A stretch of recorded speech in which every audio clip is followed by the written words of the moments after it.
Laissez-moi vous conter une histoire, celle de Scheherazade. Le roi de Perse, Schahriar, était marié à une jeune femme du nom de Dina. Lors d'une sortie de son époux, celle-ci en profita pour le trahir. Le roi décida alors d'épouser chaque soir une nouvelle femme et de la tuer au matin pour être certain de ne pas vivre à nouveau une pareille trahison. Emplie de bravoure et aimée de tous, Scheherazade se porta volontaire pour faire cesser le massacre.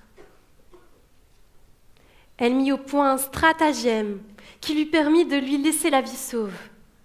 Après son mariage avec Schahriar, le soir venu, elle racontait une histoire palpitante au sultan sans la terminer. Son époux voulait alors tellement connaître la suite qu'il lui laissait la vie sauve, une nouvelle journée. Chaque nuit, Scheherazade finit l'histoire de la veille et en commence une nouvelle. Elle réussit à retenir sa seule et unique nuit en l'allongeant à 1000 autres.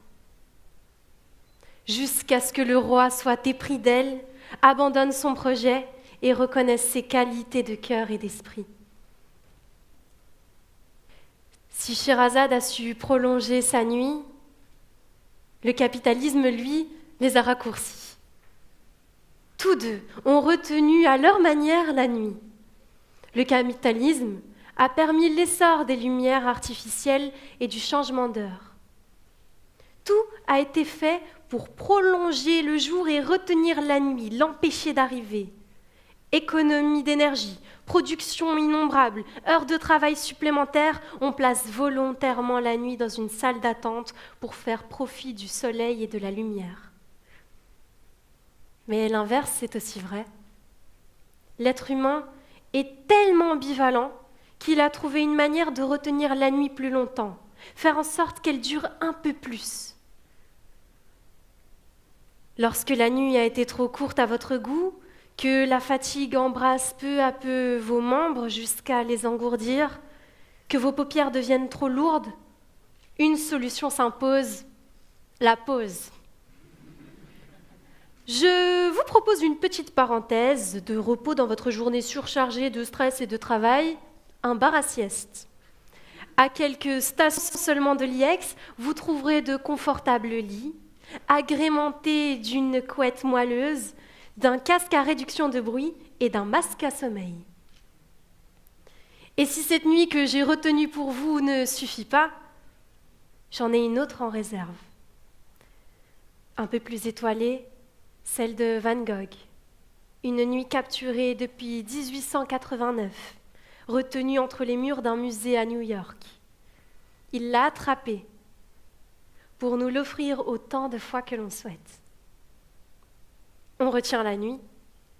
C'est d'ailleurs le moment propice pour ancrer notre mémoire par le sommeil. Pour qu'elle puisse fonctionner, ce temps de repos est nécessaire. Le sommeil, dans un premier temps, prépare notre cerveau à encoder de nouvelles informations et consolide ensuite ces apprentissages en une mémoire stable et durable. Vous l'aurez compris, l'humain retient la nuit. Démonstration à l'appui. Je peux retenir ici et devant vous cette nuit chacune de ces étoiles comme chacune de leurs punchlines. Ilias, quand t'allumes un feu, ne dis pas que c'est la faute aux allumettes.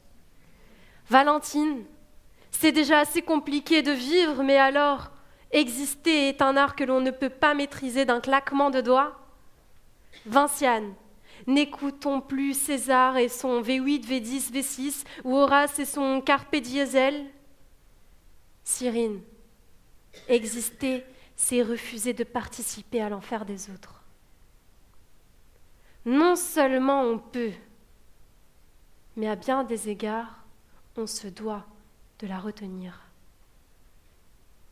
En obscurcissant le monde, elle répand la lumière de l'adelphité. C'est d'abord avec les yeux que l'on juge. D'ailleurs, le racisme démarre avec le regard. La nuit, La nuit met l'humanité sur un pied d'égalité. Il n'est pas nécessaire de boire. La nuit fait office d'ivresse. Les inhibitions tombent, les masques s'estompent pour laisser place à la clarté du cœur.